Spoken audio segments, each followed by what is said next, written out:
नाम लेने के बाद कहते हैं अवतारा ही असंख्येया।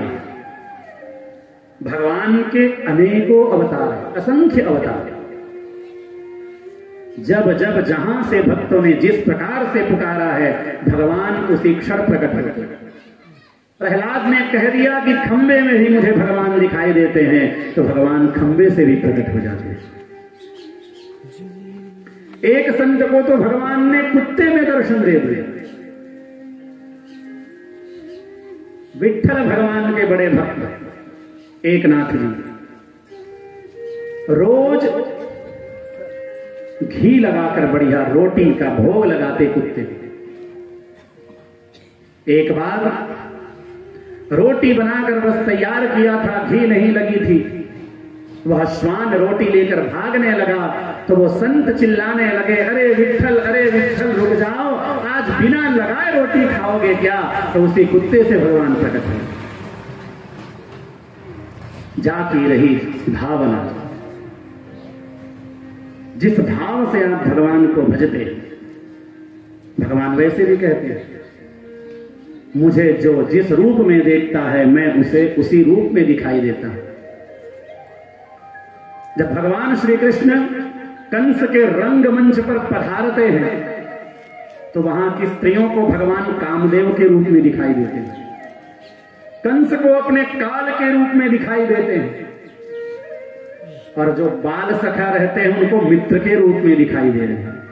अब एक ही कृष्ण है लेकिन सबको अलग अलग दिखाई देते हैं। कारण क्या है? जिनकी जैसी प्रीति भगवान वैसे ही उन्हें दिखाई देते। इसलिए अवतारा ही असंख्येया, भगवान के अवतार अनेकों हैं।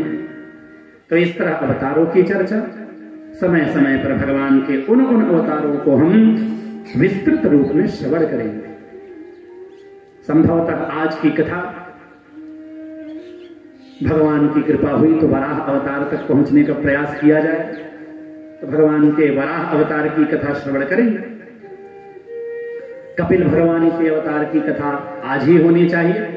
देखते हैं प्रभु कहां तक पहुंचाते हैं। अभी तो हम लोग प्रथम स्कंध के 3रे अध्याय में, और वराह अवतार की कथा 3रे स्कंध में है। तो पहले स्कंध में 19 अध्याय, दूसरे स्कंध में 10 अध्याय, तो 15 और 10 25 अध्याय तो पहले इधर के ही होने। तो आइए जहां तक भगवान गति पहुंचाए, स्वच्छंद गति ईश्वर, उन्हीं की इच्छा से होने वाली। हरि अनंत, हरि कथा अनंता, सहस्र फणों से भी शेषनाग अपने समस्त जीवन में, और केवल अपने नहीं, ब्रह्मा जी की आयु लेकर भी भगवान की कथा कहना चाहें तो पूर्ण नहीं हो पाए। लेकिन जो अवसर हमें मिला है, इस कथा का लाभ हमें लेना चाहिए। आगे महर्षि व्यास जी और नारद जी का परम पवित्र संवाद बताते हैं सूत जी महाराज। शौनक जी ने प्रश्न किया, कस्मिन् युगे प्रवृत्तेयं स्थाने वा केन हेतुना कुतः संचोदितः कृष्णः कृतवान संहितां मुनिः। व्यास जी महाराज ने किस युग में श्रीमद् भागवत का निर्माण किया? यह कथा किस युग में हुई प्रारंभ? स्थाने वा केन हेतुना, स्थान क्या था, हेतु क्या था, कुतः संचोदिता, कहां से यह कथा उदित हुई है? तस्य पुत्रो महायोगी समदृन निर्विकल्पकः। और व्यास जी महाराज के जो पुत्र सुखदेव जी थे, उन्होंने राजा परीक्षित को कथा कैसे श्रवण कराई? क्योंकि सुखदेव जी महाराज तो ऐसे वीतरागी संत हैं। सबो दोहन मात्रम ही गृहेषु गृहमेधिनाम। संतों के लिए नियम बताया। जो सन्यासी हैं उन्हें गृहस्थियों के यहां, दूसरे व्यक्ति के यहां एक गो दोहन के समय में जितना समय लगता है उससे ज्यादा नहीं ठहरना चाहिए। और गो दोहन का समय लगभग 6-7 मिनट का है। 6-7 मिनट में गो का दोहन हो सकता है। जो दूध दूधते हैं उन्हें पता होगा कितना मिनट लगता है। तो सगो दोहन मात्रम ही गृहेषु गृहमेधिनाम। गृहमेधिनाम, गृहमेध बोलते हैं गृहस्थ धर्म वालों को। तो गृहस्थियों के यहां सन्यासी को गोदोहन मात्र समय तक ही रहना चाहिए।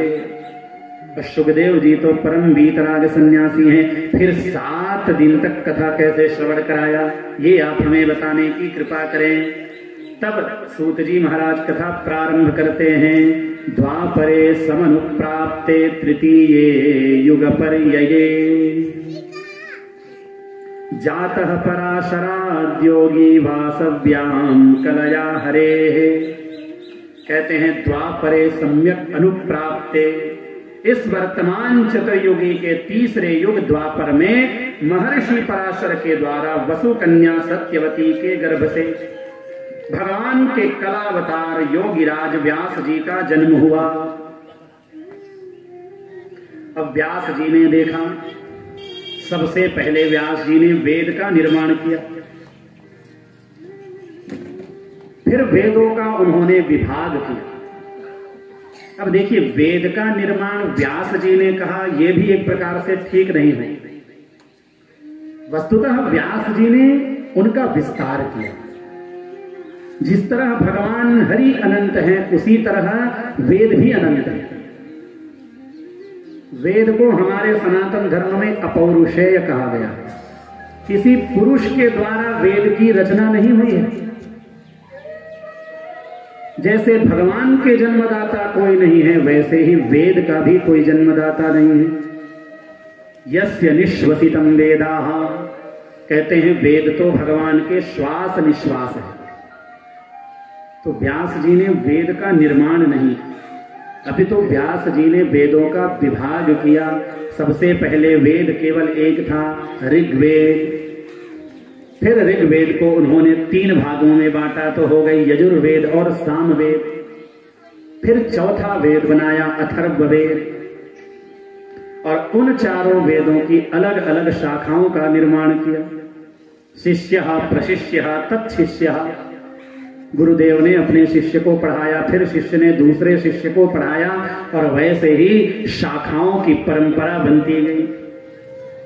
और आप सबको बताएं, वेद के कुल 1131 शाखाएं थी। 1131। अकेले सामवेद में 1000 शाखाएं थी। सहस्रवर्त्मा सामवेद। लेकिन आज काल के कारण सामवेद की मात्र 3 शाखाएं बची। कौथुम शाखा, रामायणी शाखा और जैमिनी शाखा। और 1131 शाखाओं में केवल 11 शाखाएं बची। अब आप विचार करें, ऐसा क्यों हुआ? क्योंकि धीरे धीरे लोगों ने वेद पढ़ना छोड़ दिया। आज ब्राह्मण अपने पुत्र को वेद नहीं पढ़ाना चाहते, इसलिए धीरे धीरे लोग हो। फिर वेदों से स्मृतियों का निर्माण किया और पुराणों का निर्माण किया, क्योंकि वेदों में सबका अधिकार नहीं। जो यज्ञोपवीत धारण करता है वही वेद पढ़ सकता है। तो फिर साधारण मनुष्यों की गति कैसे हो? तो कहते हैं इतिहास पुराणांच पंचमो वेद उच्यते। इतिहास और पुराण को पंचम वेद कहा गया है। इसीलिए जब आप श्रीमद् भागवत की आरती गाते हैं तो क्या कहते हैं? यह पंचम वेद निराला, कहते हैं ना, पंचम वेद। तो इतिहास पुराणांच पंचमो वेद उच्यते, ये श्रीमद् भागवत में लिखा है। इतिहास और पुराण 5वां वेद कहे गए। तो जिनका प्रवेश वेद में नहीं है वो पुराण की कथा श्रवण करे। इसलिए व्यास जी ने महाभारत और 17 पुराणों की रचना कर दिया। तस्यैवं खिलमानस्य मन्यमानस्य खिद्यतः, चारों वेदों का विभाग कर दिया। महाभारत लिख डाले, 17 पुराण लिख डाले। लेकिन आज व्यास जी का मन असंतोष है। आज व्यास जी का मन अशांत है। और उसी अशांत अवस्था में व्यास जी के आश्रम में भगवान हरि की कृपा से नारद जी प्रकट हो गए। प्रेम से बोलिए देवर्षि नारद भगवान की। तम अभिज्ञान सहसा प्रत्युत्थायागतम मुनिः पूजयामास विधिवन् नारदं सुरपूजितम्। व्यास जी महाराज ने देखा नारद मुनि पधारे हैं तो अपने जगह से उठ खड़े हुए और अपने से श्रेष्ठ आसन उनको दिया, पाद्य अर्घ्य आचमनी इत्यादि दिया, स्वागत है, अभिनंदन है, ऐसा कहने लगे। जीवन में ध्यान रखिएगा, जिन्हें 4 चीजें चाहिए, आयु, विद्या, यश और बल, तो अपने से बड़ों का हमेशा सम्मान करें। चत्वारि तस्य वर्धन्ते आयुर्विद्या यशो बलम। 4 चीजें, आयु, उम्र बढ़ती है, विद्या की प्राप्ति होती है, यश अर्थात नाम होता है, और बल। और जीवन में ये 4 सबको चाहिए। सब चाहते हैं मैं खूब जीऊं, इसीलिए हमारे यहां कहा शतं जीवेम शरदः शतम्, 100 वर्ष की आयु हो, ऐसा हम लोग आशीर्वाद देते हैं। शतायुष्याभिवृद्धिरस्तु, जब कोई प्रणाम करता है तो हम आशीर्वाद देते हैं आप 100 वर्ष तक जियो। चिरंजीवी भवा, चिरंजीवी अर्थात अधिक जियो, और अधिक अर्थात 100 वर्ष, क्योंकि कलयुग के मनुष्यों की आयु 100 वर्ष की है। तो आयु सबको चाहिए, विद्या सबको चाहिए। हर व्यक्ति चाहता है कि मेरा नाम हो, और हर व्यक्ति चाहता है कि मैं बलवान हूं, क्योंकि कमजोर को बलवान के द्वारा निग्रह कर दिया जाता है। इसलिए हर व्यक्ति चाहता है कि मैं बलवान हो जाऊं। तो जिन्हें ये 4 चीजें चाहिए वो अपने जीवन में अभिवादनशीलता को ले आए। अभिवादनशीलस्य नित्यं वृद्धोपसेविनः, चत्वारि तस्य वर्धन्ते आयुर्विद्या यशो बलम। 4 चीजें चाहिए तो अभिवादनशील हो जाओ। अपने माता पिता को प्रणाम करो, गुरुदेव को प्रणाम करो। हमसे बड़ा कोई व्यक्ति आ जाए, हम पहले कुर्सी में बैठे हों तो उठकर उनको कुर्सी दे दे, ये है अभिवादनशील। नित्यम वृद्धोपसेविनः, नित्य वृद्धों की सेवा करो, अपने से बड़े का सम्मान करो, तब ये 4 चीजें बढ़ती हैं। व्यास जी महाराज जो वेदों का विभाग करते हैं, 17 पुराण रच डाले, महाभारत जैसी दिव्य ग्रंथ, 1 लाख श्लोकों का ग्रंथ जिन्होंने रच दिया, वो भी नारद जी जब आते हैं तो उठकर अभिनंदन करते हैं। ये है हमारा सनातन धर्म। वसुधैव कुटुंबकम, ये सारा संसार मेरा अपना है, ये हम ही लोग कहते हैं। सनातन धर्म में ही यह प्रचलित है कि ये सारा संसार मेरा अपना है, इसमें रहने वाले सभी लोग मेरे बंधु बांधव हैं। जब सबको अपना मित्र मान लेंगे तो कहीं सन करहि विरोध। जब सब हमारा मित्र हो जाएगा तो विरोध किसी से नहीं हो। तो नारद जी महाराज को उठकर उन्होंने आसन दिया। नारद जी ने प्रश्न किया, व्यास जी महाराज आप थोड़े अशांत से दिखाई देते हैं, क्या बात है? तो व्यास जी स्वयं कहते हैं, अस्येव मे सर्वमिदं त्वयोक्तम तथापि नात्मा परितुष्यते मे। हे नारद जी क्या बताऊं, 17 पुराण रच डाले, महाभारत की रचना कर दिया, लेकिन मेरा मन अशांत है। इसका कारण क्या है, आप ही बताओ। आप जैसे ज्ञानी श्रेष्ठ महात्मा ही मेरे इस शंका का समाधान कर सकते हैं।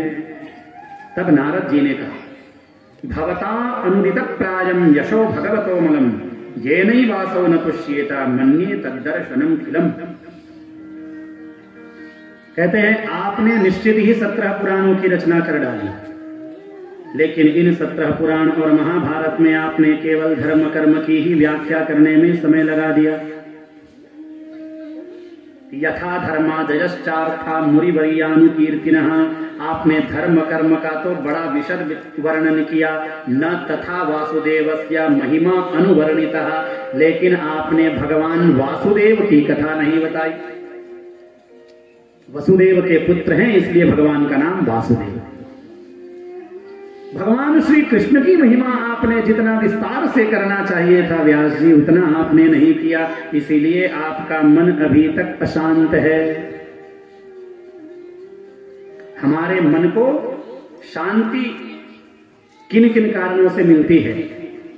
यदि आपको शांति चाहिए तो ये बात सुन लीजिए। एकांतवासो लघु भोजनादौ, क्या है? एकांतवासो लघु भोजनादौ, मौनम निराशा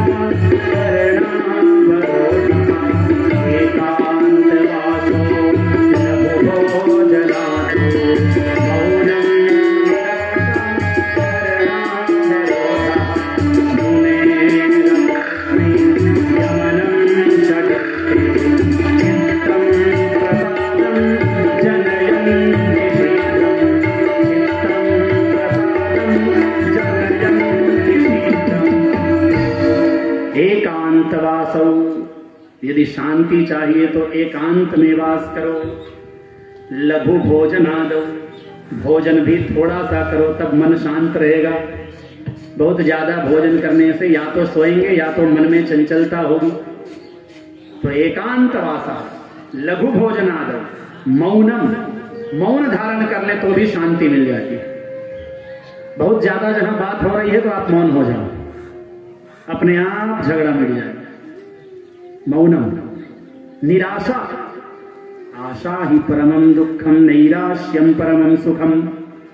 छठवें दिन की कथा में हम श्रवण करेंगे पिंगला नामक वेश्या की कथा के माध्यम से, जो दत्तात्रेय के 24 गुरुओं में से एक गुरु है। वो कहती है आशा ही परमम दुखम, आशा ही समस्त दुखों का कारण है। इसलिए कहा निराशा। आशा का त्याग कर दो तो आपके मन में शांति हो जाएगी। करणावरोधः मुनेः संयमनम, इंद्रियों पे संयम कर लो। इंद्रियों पे संयम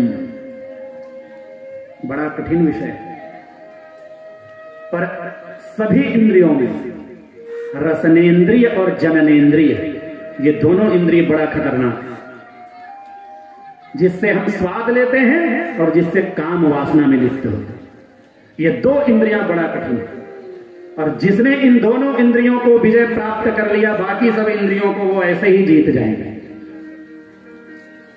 बोलने का जो अभ्यास है उसको कम करो। जहां जितना बोलने से काम चलता है तो अधिक न बोलो। 2 शब्द बोलने से आपका काम चलता है तो अधिक न बोलो। और आप देखिएगा, जो व्यक्ति जितना ज्यादा बोलता है फिर लोग उसका सुनना ही छोड़ देते हैं, और आप जितने कम शब्दों में अपनी बात को रखोगे तो लोग आपके उस शब्दों का मूल्य समझने लगेंगे। कई व्यक्ति होते हैं एक ही बात को इतना घुमा घुमा कर बोलते, उससे कोई लाभ नहीं होने वाला। अंत में लोग कहेंगे अरे छोड़ो, इसको तो बोलने की आदत है। इसलिए तुला हुआ, सधा हुआ बात बोलो। बस जितना बोलना है उतना बोलकर शांत हो, क्योंकि हमारे यहां मौन से भी श्रेष्ठ सत्य भाषण है। मौन रहना अपने आप में बहुत अच्छी बात है, लेकिन जहां जब जितना बोलना हो वहां उतना बोलना चाहिए। जहां पर बोला जाए वहां पर भी नहीं बोलते हैं तो वो मौन भी आपका पाप हो जाता है। भीष्म पितामह की कथा के समय आप श्रवण करेंगे, सभा में अपराध हो रहा था लेकिन भीष्म पितामह ने कुछ नहीं किया, शांत रह गए। बताते हैं वहां पर कारण क्या है, स्वयं बताएं।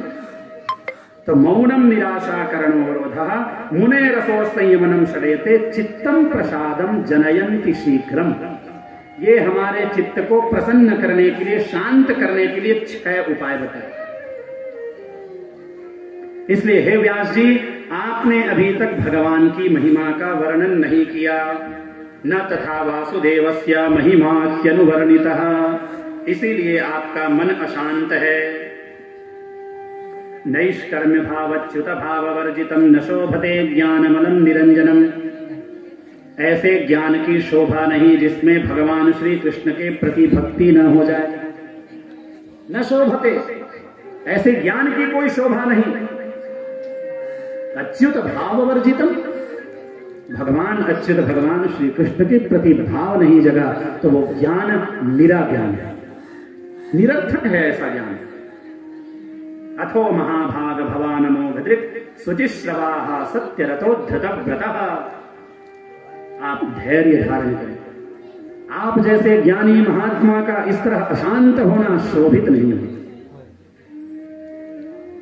लेकिन अब आप पुराण की रचना करें तो उससे पहले भगवान की लीलाओं का मन में दर्शन करें, उसके बाद ही पुराण लेखन करें, तब आपका मन शांत होगा।